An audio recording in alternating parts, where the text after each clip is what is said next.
Cześć, z tej strony Mateusz i mniej więcej tak zaczyna się trzeci dzień mojego przejścia głównym szlakiem beskidzkim. Tradycyjnie już wystartowałem skoro świt, a to wszystko z nadzieją, że będzie mi dane pooglądać coś ładnego. I chyba póki co tak właśnie będzie.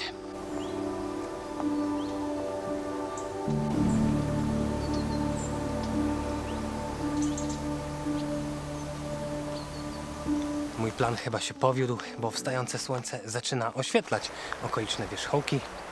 No ja zerknę sobie jeszcze na trasę, którą wczoraj pokonałem w drugiej części dnia, czyli przez Połoninę Wetlińską i Smerek.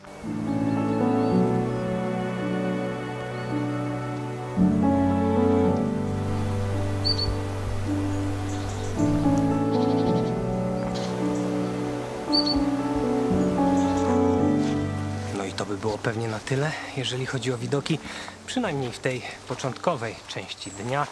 Dlatego cieszę się, że udało mi się zerwać o poranku.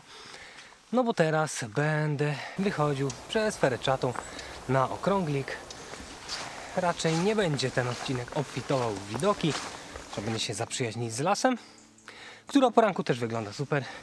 Takie śpiewają, ale później też będzie coś do pooglądania.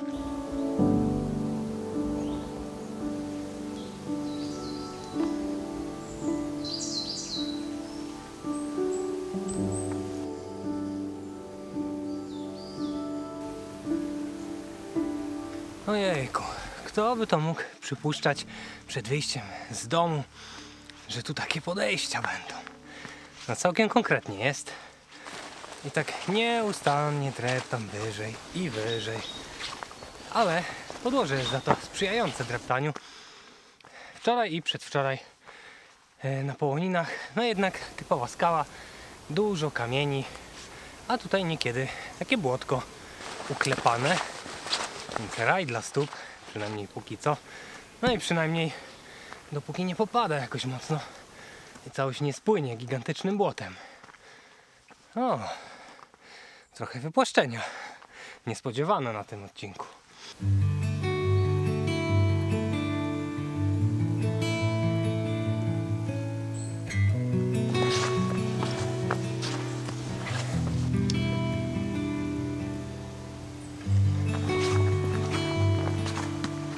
Marudziłem się, jakbym wchodził co najmniej na Everest, a całkiem gładko poszło. Jestem już na Fereczatej, czyli na pierwszym, poważniejszym szczycie, który dzisiaj będę mijał. No i są tu nawet całkiem ładne widoki. Na Fereczatej nigdy jeszcze do tej pory nie byłem. No i myślę, że wraz z upływem dni ta fraza będzie pojawiać się coraz częściej. Nigdy tu jeszcze nie byłem, więc zrobiłem sobie na szybko taką panoramkę i chciałem zobaczyć, co stąd widać. No i od prawej strony jest Płasza z taką szczytową połoninką. Dalej w lewą stronę Dziurkowiec, też teren otwarty. No i tam taka dosyć wybitna Rabia, a w zasadzie Riaba skała.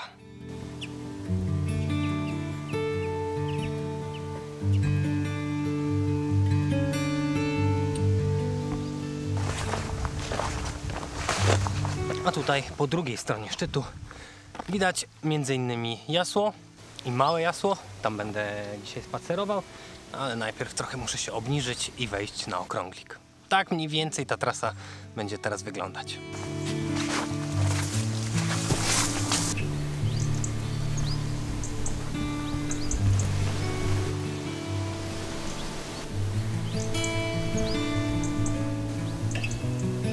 Na mapie wydawało się, że to trochę bliżej. Ale musicie wiedzieć, że ja lubię takie momenty w naszych górach, kiedy nie trzeba się jakoś mocno męczyć, jest cicho, spokojnie. No a w dodatku, tak jak mówiłem, przez sporą część trasy ścieżka to takie wygodne klepisko. Idzie się po tym naprawdę bardzo wygodnie.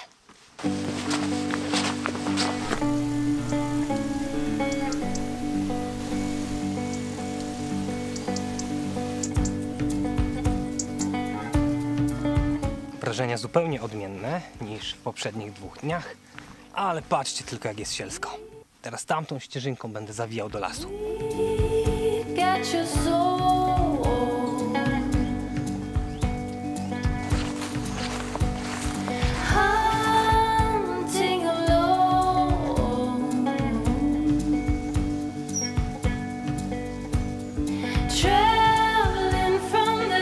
Trochę lasu, a trochę takiego otwartego terenu z kwitnącą wierzbówką.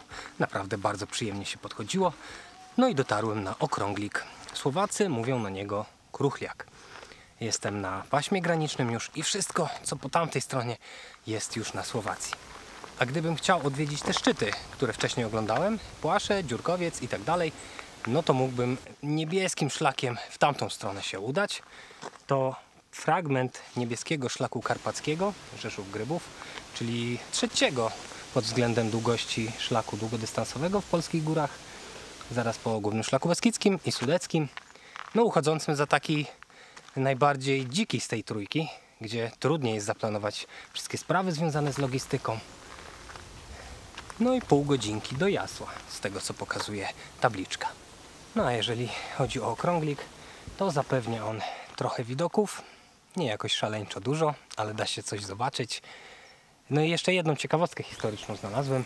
Tutaj na północnych zboczach w 1944 roku rozbił się radziecki samolot, który wracał z misji na Słowacji. No dobrze, ruszam dalej. Do Jasła według znaków mniej więcej pół godziny.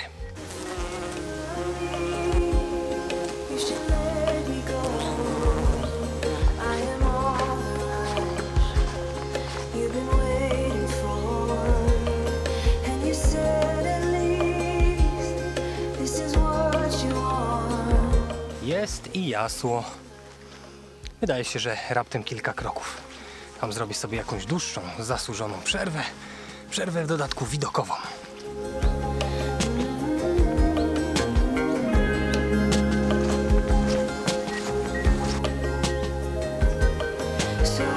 Główny szczyt Jasła jest nieco oddalony od czerwonego szlaku, do którego jestem tak przyklejony, ale podejdę te kilkadziesiąt metrów.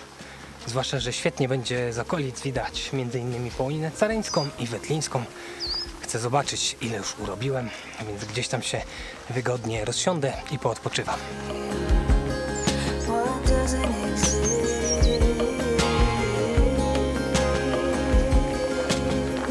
Ławeczka w sam raz dla mnie, jakby tu wręcz czekała.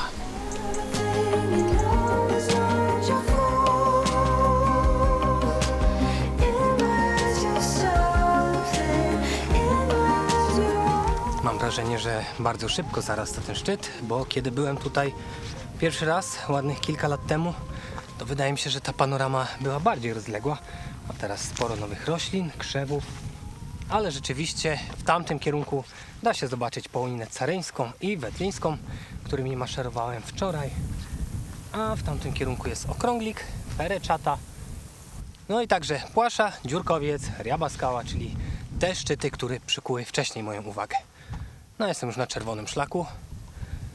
Wydaje mi się, że w najbliższych dniach zakolegujemy się. Nieodłączna para, Mateusz i biało-czerwone oznaczenia. No a teraz kierunek Małe Jasło.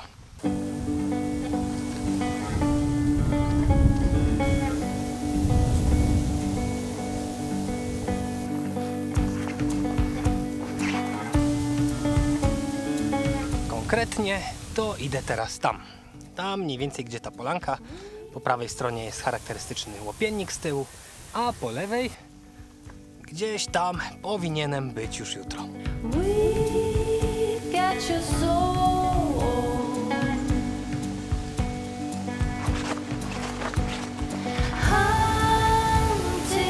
Dobrze, że to nie sępy.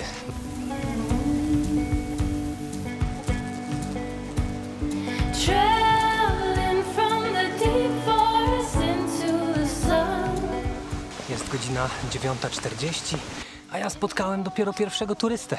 Szedł z naprzeciwka. Zamieniliśmy kilka słów na temat tego, co czeka mnie tam dalej na trasie. Gorąco pozdrawiam. A tutaj na szlaku niewiele się zmieniło. Teraz na jakiś czas pokażą się jakieś prześwity, ale głównie las. Taki przyjemny do maszerowania.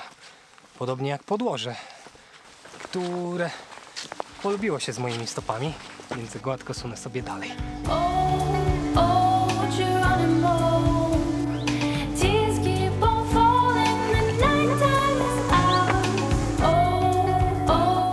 Znowu widać łopiennik.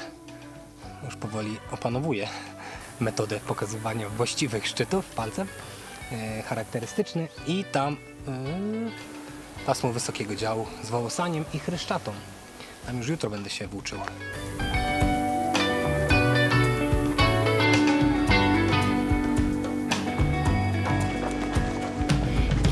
No pięknie, a w dodatku puściutko.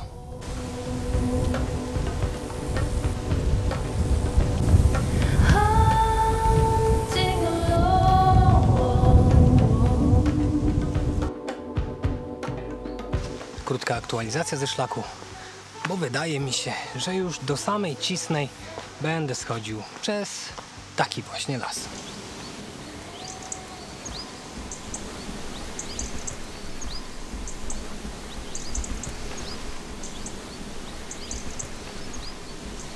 Młody, mam dla ciebie bojowe zadanie.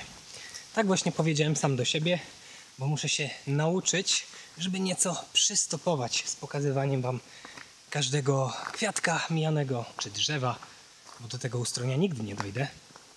Tutaj na przykład mamy piękny las, bukowo-jodłowy, buczynę karpacką zresztą, ale pewnie wystarczyłoby, gdybym pokazał wam kilka ujęć, a nie 300, a dzięki temu będę pewnie mógł sprawniej przemierzać dystans i trochę swobodniej. To, czego jednak nie widać, bo trudno to ująć w obiektywie, to fakt, że tutaj już przed samą Cisną pojawiają się takie dosyć strome fragmenty szlaku.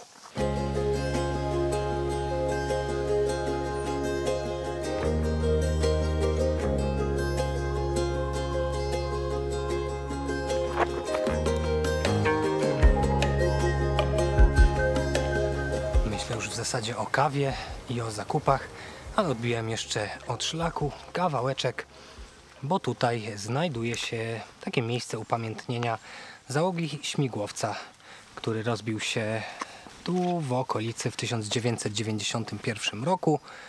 Nagrywali oni materiał do takiego popularnego kiedyś programu 997.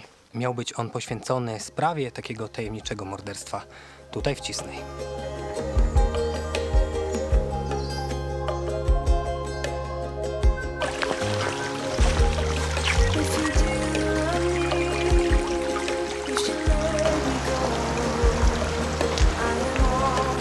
No dobrze, teraz jeszcze tylko znaleźć sklep i pocztę, bo zdecydowałem się, że jednak odeślę ten statyw trzeciego dnia.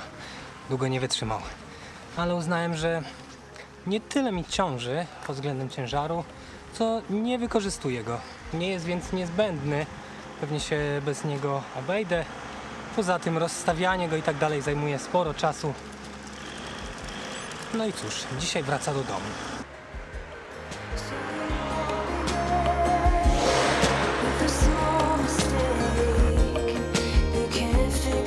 Poczta znaleziona, statyw odesłany. Nie powiedziałbym, że zrobiło mi się magicznie jakoś od razu lżej. Zwłaszcza, że plecak wypakowałem po brzegi z zakupami. No ale skoro i tak go nie używam, no to niech jedzie sobie do domu. Lżejszy o statyw pomknąłem w kierunku bacówki PTTK pod Honem, gdzie planowałem spędzić kolejną noc na szlaku. Schronisko to powstało w ramach inicjatywy Edwarda Moskały, pomysłodawcy budowy niewielkich, pozbawionych przesadnych wygód bacówek w polskich górach. W założeniu miały one służyć turystyce kwalifikowanej, o takim właśnie piechurom wędrującym przez szlaki jak ja. Trochę takich bacówek powstało i chociaż czasy się oczywiście zmieniły, to główny szlak beskidzki miał zaprowadzić mnie nie tylko do tej jednej. No i meta, co pewnie możecie poznać po moim odświeżonym wyglądzie. Plan na dzisiaj wykonany, a dalsze pomysły na ten dzień to obijanie się i lenistwo, bo od jutra czekają mnie dłuższe odcinki. Zrobiłem sobie też pranie, robię je na bieżąco, ale zwłaszcza spodnie wymagały już odświeżenia. No i pewnie widzimy się w kolejnym odcinku. Dla mnie to będzie jutro, a dla Was myślę, że za tydzień. Trzymajcie się dobrze, do zobaczenia. Cześć!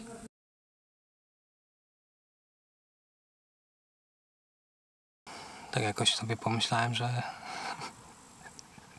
nie mam pojęcia, co do Was mówię.